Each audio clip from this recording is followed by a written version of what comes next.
આગળ વાત કરીએ તો એક તરફ છોટાઉદેપુરમાં શિક્ષકોના અભાવે શિક્ષણની સ્થિતિ દયનીય બની છે, તો બીજી તરફ કવાંટ તાલુકામાં આવેલા વાટંડા ગામના યુવક વાલસિંગ રાઠવાએ આદિવાસી બાળકોના ભવિષ્યને ઉજ્જવળ બનાવવા માટે એક પ્રેરણાદાયી પગલું ભર્યું છે।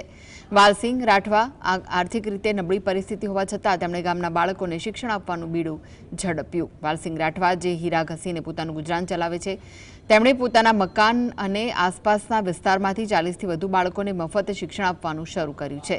આ પહેલાની ખાસ વાત એ છે કે તેઓ બાળકોના વાલીઓ પાસેથી એક પણ રૂપિયો લેતા નથી અને નિસ્વાર્થ સેવાભાવથી તેમણે ગામના આદિવાસી બાળકોને શિક્ષણની તક પૂરી પાડી છે, જેમના માટે શાળાઓમાં પૂરતી સુવિધાઓ અથવા ગુણવત્તાયુક્ત શિક્ષણનો અભાવ છે।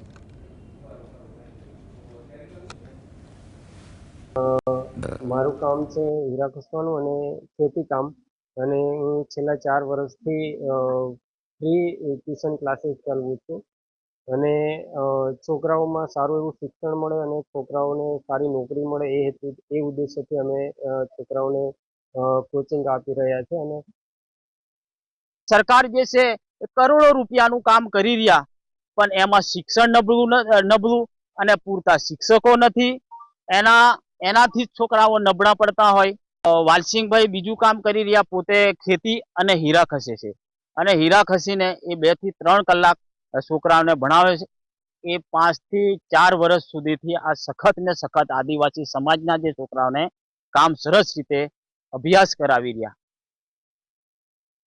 गांव वाटड़ा तालुको कवांट जिल्लो छोटाउदेपुर एमां वाटड़ा गामनी अंदर वालसिंगभाई जे ट्यूशन क्लासीस चलावे छे ए एमां 40 जेटला बाळको आवे छे अने वालसिंगभाई 3 થી 4 वर्ष जेवा थाय छे ए ट्यूशन क्लासीस अहींया